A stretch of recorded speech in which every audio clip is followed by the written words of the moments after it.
sort of after I had spent almost 19 years in my uncle's firm, one day I picked up courage to knock at his door and go in and ask him that what was my future, how did he foresee my future in that practice, because he was the sole proprietor. Everybody else just worked for him.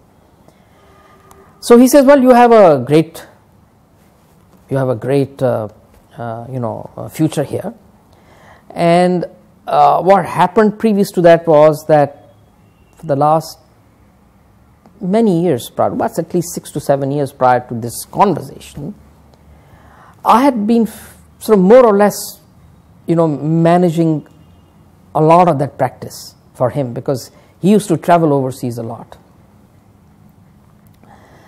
So, and then I did not specifically ask this question. My question only was, what's in it for me? I call it the WIMF factor. I said, what's in it for me? And his response was that, well, if you're seeking a partnership, and he said, I can offer you a partnership, a 10% partnership. And he named a sum of money, which in 1991 was a huge sum of money, because in absolute terms, even now it is a huge sum of money, but I'm talking of 25 years back. And he said, well, that's what you have to pay me as goodwill. You have to buy your share in the practice. I must confess, I was very innocent at that point in time. I was very innocent. I hadn't fathomed that at all. And so that struck me, as something very odd. And I said, well, look, and I told him, I said, if I had that kind of money, forget about working for you, I won't work for anybody. I would just sit at home and relax and play golf or something, and I don't have to do it.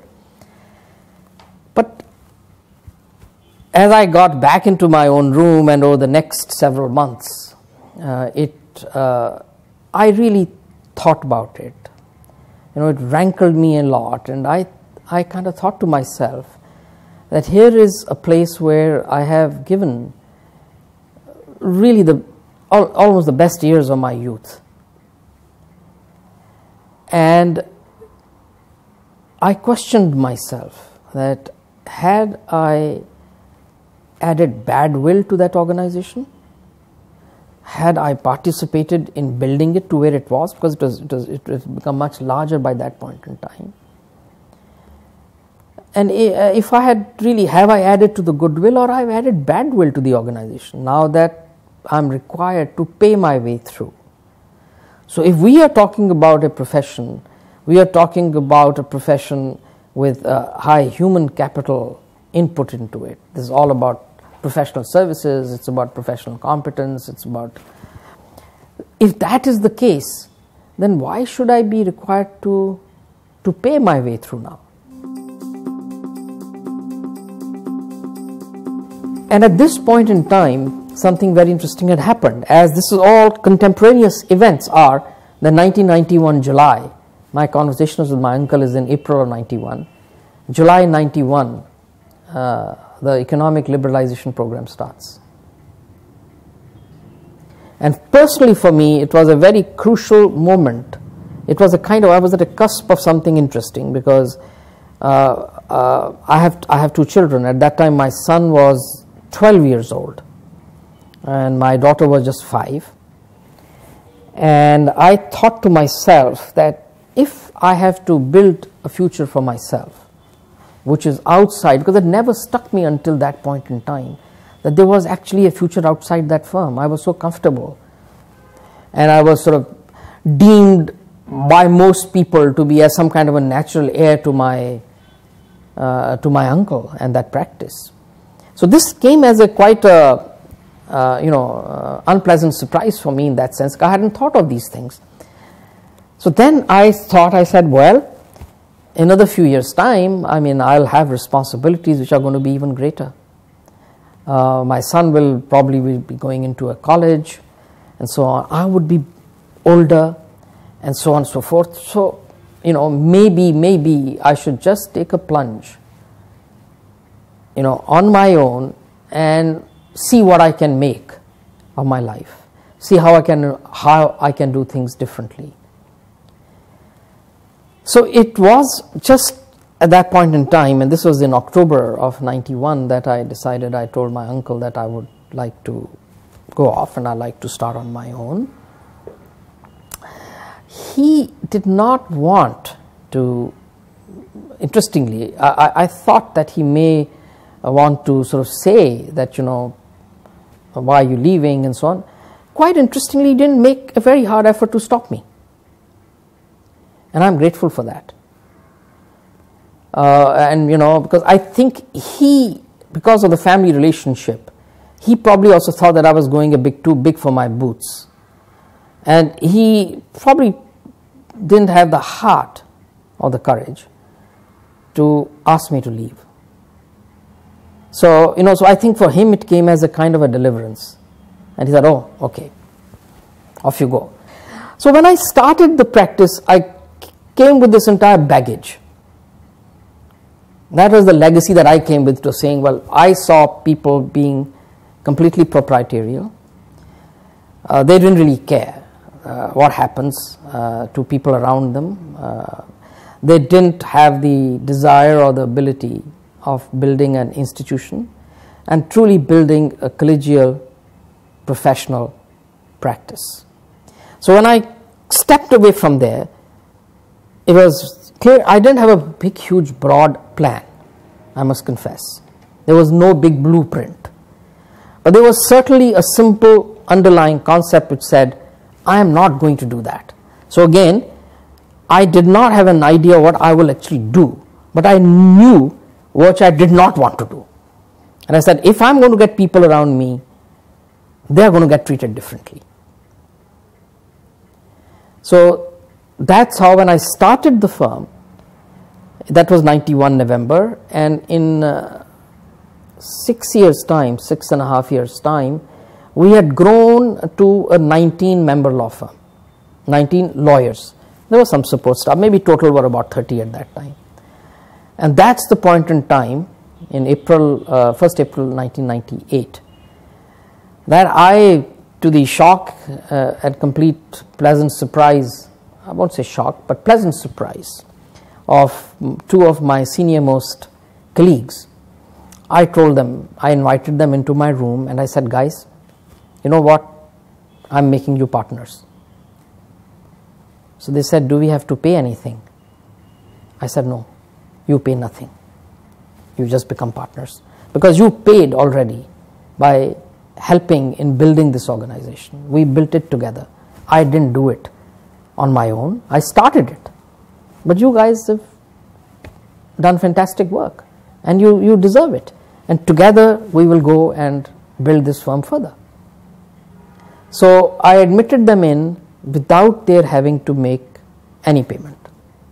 So that actually got ingrained in the system to say that we will not charge for goodwill, because we believe that everybody out there helps in building the goodwill. That is not built by one person who just happens to own some tables and chairs and a premises, but it's built by people who are there. So in terms of saying it's inclusiveness, then in 1991 November, I set up J. Sagar Associates, or JSA as it's more popularly known as a solo. I was just by myself and one office boy come driver, so that was the firm, and we started in a hotel room in Qutb Hotel in South Delhi. Those days,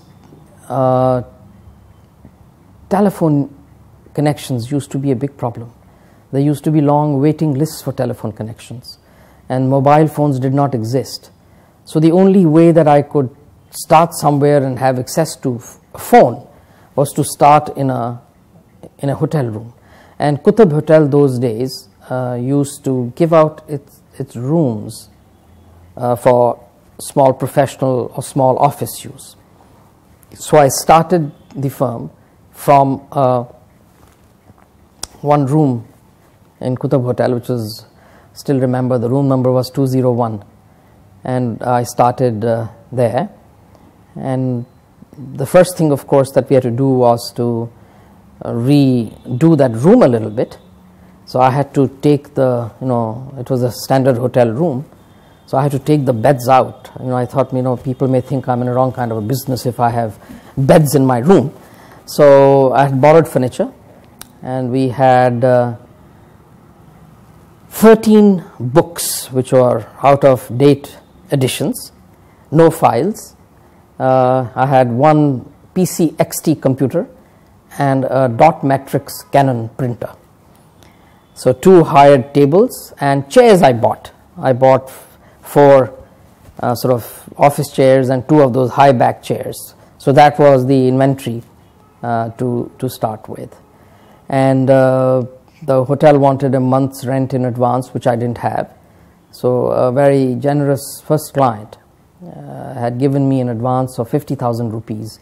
So that was the starting capital for the firm, out of which 37,000 rupees was paid to the hotel as advance rent for a month and a half, and the rest was the working capital, just 13,000 rupees. So those were the very early days, and I got my first associate about 2 days after I started. He came on board, and then we started the process of building the firm kind of brick by brick over the years. So firm is formed in 91. We opened our first office already in 96 in Bangalore. Sajay Singh, who is one of the senior partners in this firm now, Sajay went off to Bangalore to start, and he was like a Marine, Marine Corps in the US. When they go, they land and they establish a beachhead. Single man. He went and opened an office with himself and one more intern from the National Law School in 96. So we said, yeah, because we started realizing at those early years that technology, and particularly information technology, is going to be key. I'm talking about 20 years back. So we were in the political capital, so it was technology capital. Then in about 2000, we said, well, you can't be a national firm. By that time, the vision had changed from just being a 30-member firm to saying, now we suddenly thought, we had dreams of becoming a national firm. So we said, we can't be a national firm without being in the financial capital. So we said, okay, fine, let's start something. So we started something small there. Just a few lawyers, there were about 4 or 5 lawyers. But what we realized was that Mumbai was no cosmopolitan place, and financial markets are not cosmopolitan.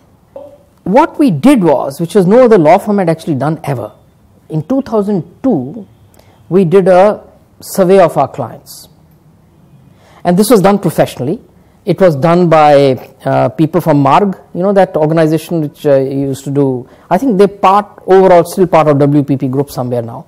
So they conducted this market sort of survey of our clients, both Indian and also our foreign clients.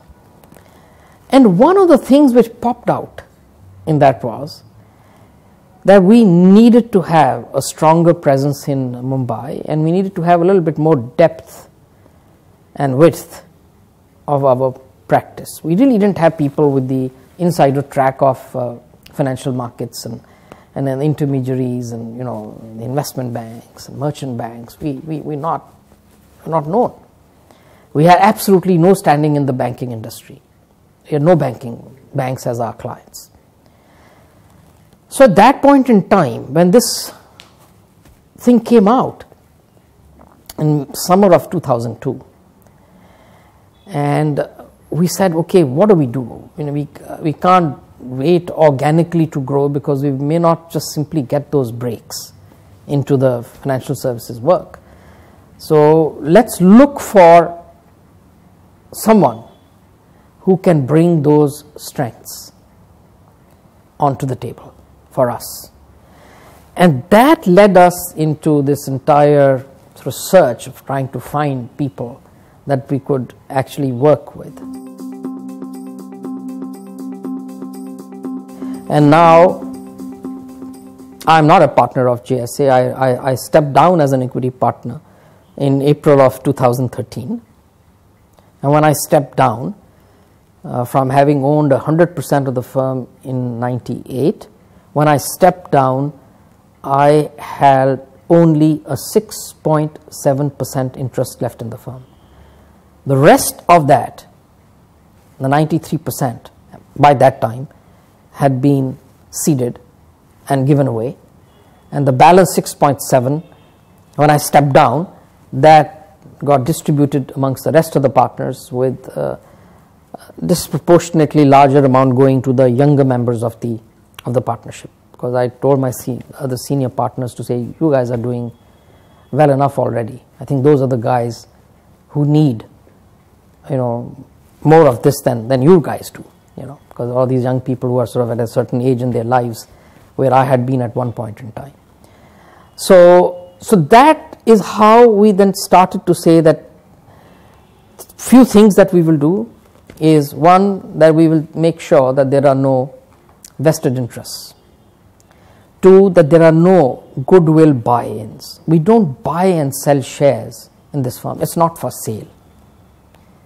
It's for people that we think will serve the firm well, will be great partners of this firm, that we elevate them as equity partners, and with the existing partners simply ceding shares in favor of the incoming partners. And that we will have a professional firm which will run on a collegial basis, and there will be also eventually a retirement age, that people will retire at a certain time, and so the younger people, the baton is handed over to them, and they continue the journey. So I said, well, I liken it to a ship. You have your port of embarkation and you have your port of disembarkation, because this will have to be a firm, a purely collegial professional firm, which means that your relationships in the firm are professional, they're not familial. So we are professional brothers and sisters, but we don't have any familial relationships in the firm. So we don't hire family. So it's not that partners can just bring in their kids. So when you talk of coming therefore to what the legacy is, the legacy really is to say, can we in this country build institutional practices? Can we build a professional services firm as an institution? And what is it that you need to do for that to happen? So whether it is removal of vested interests, whether it is things like no family rule, whether in terms of saying, well, at some point in time there's a retirement age where people move on and the firm carries on, So that's how you build an institution, because the whole idea of the institution is what? That it outlives its founders. You can read a lot of material on leadership. What are the attributes of a leader? Are you a born leader? Can you acquire leadership skills? Can you transfer leadership skills? Can you transmit them? Right? So there is a whole lot of wonderful literature that exists. But to my mind, I think the simplest definition or simplest thing is that you have to have the ability of thinking and doing things beyond self. So if the leaders actually by example lead by doing things which are not in their self-interest, I think that, to my mind, is the most important thing, that you actually are thinking beyond self. So your decisions are not motivated by, does this make me more powerful? Does this give me more money? Does this give me, makes me completely irreplaceable? If those are the kinds of things that you are asking or you are looking for, I don't think that makes you a great leader. The second thing, of course, is I think the fact that, again, fact of accommodation in a way. The fact that, and I'm talking specifically, I'm not talking in a corporate culture where you can hire and fire people. It's very difficult to deploy that strategy in a professional firm because your partners are also owners. They are your co-owners. They are not like a managing director of a company who can be fired by the board. They are not. They are partners. So the question, again, I was saying how good you are in building consensus, bringing about accommodation and understanding in a professional firm is very important. Very important.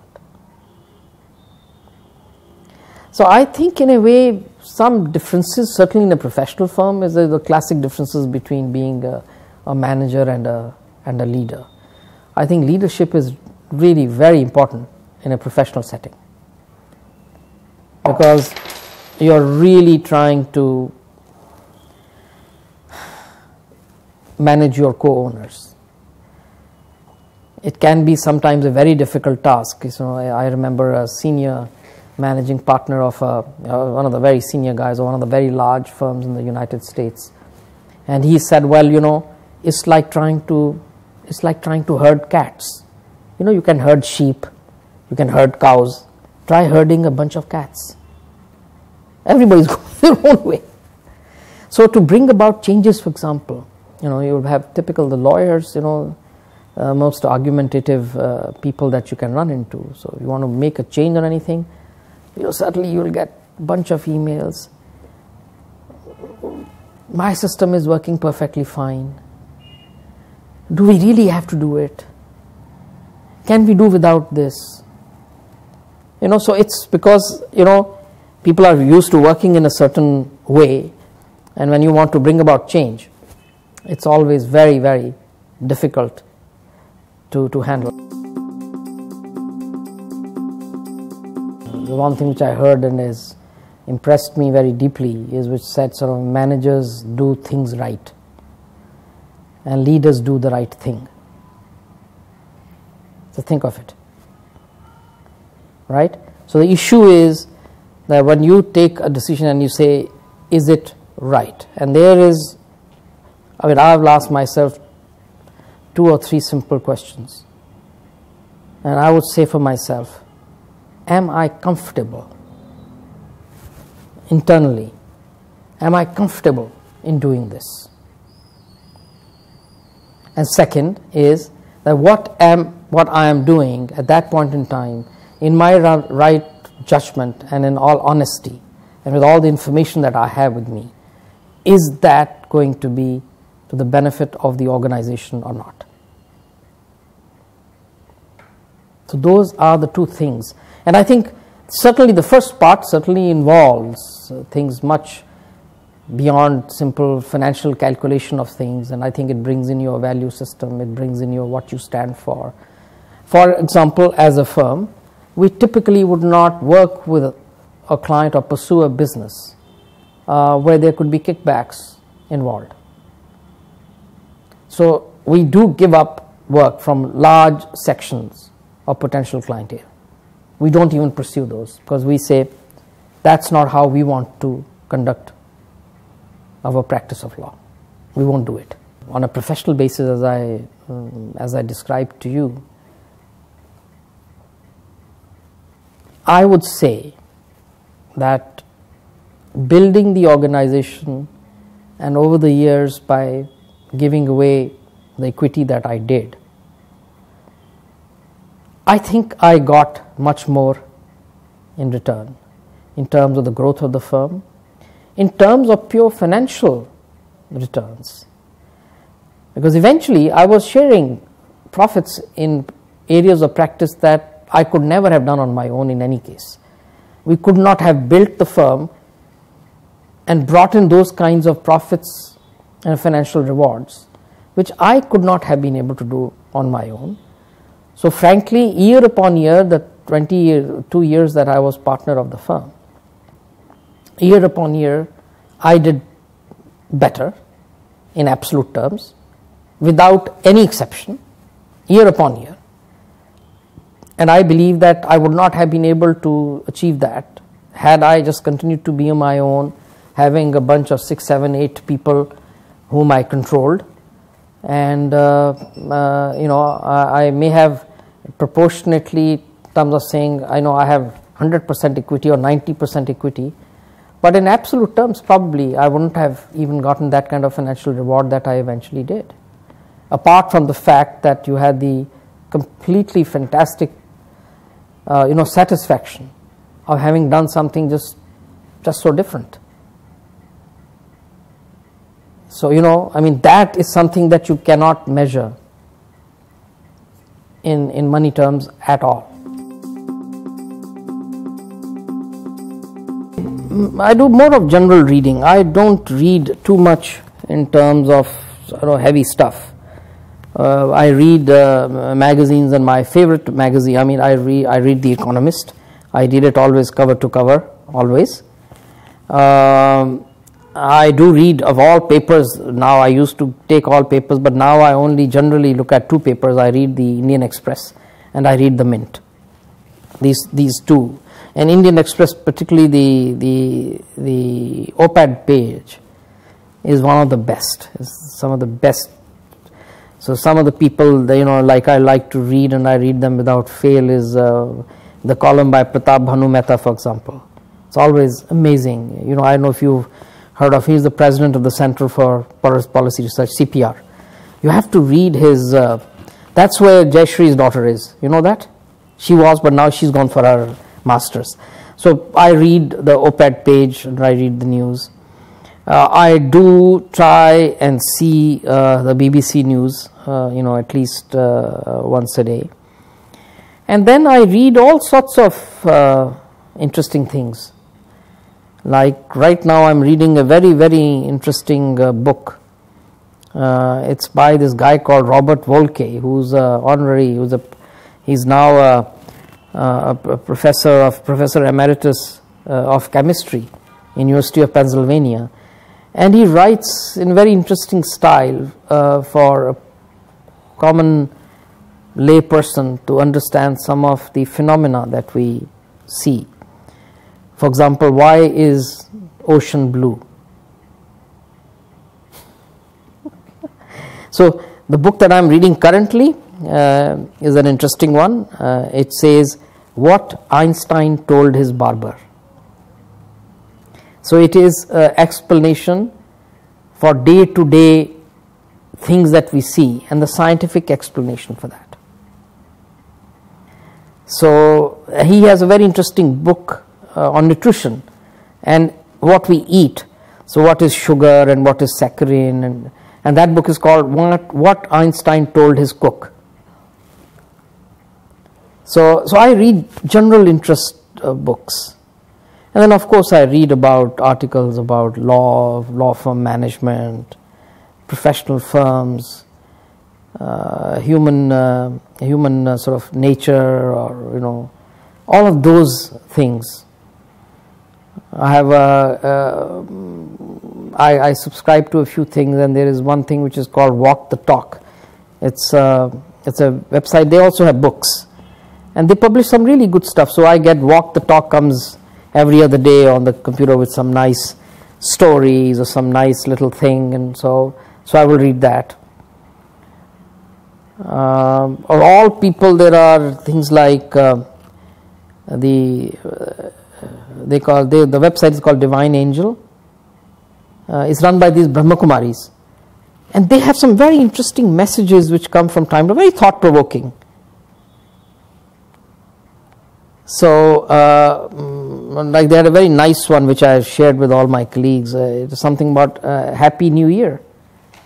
That new doesn't really mean just as new, but new, that how different it can be for you, and what do you really mean by happy, So study of happiness is another thing, what makes you happy, what makes you satisfied, what makes you content. Definitionally, it is different, but I think for me, to be honest, more and more I am realizing that as you grow older, what really makes you happy is staying healthy. And your definition of happiness changes, I think, over a period of time. But right now, I really honestly, I feel that I'll be very happy if I'm healthy and I'm stress-free, period. Now, other people can say I'll be very happy if I have 2 cars or if I have 2 apartments. I mean, I never had that definition of happiness in my mind, but I think just really, to me, the bottom line for happiness is stress-free, disease-free, healthy. Professional contentment and that was probably at a higher level, but now I think some of the deeper things are more important to me than they were. Certainly the last 10 years, last 5 years, last 2 years, certainly more reflective to saying, okay, what is it that makes me happy? And that's where you try to figure out what's important to you.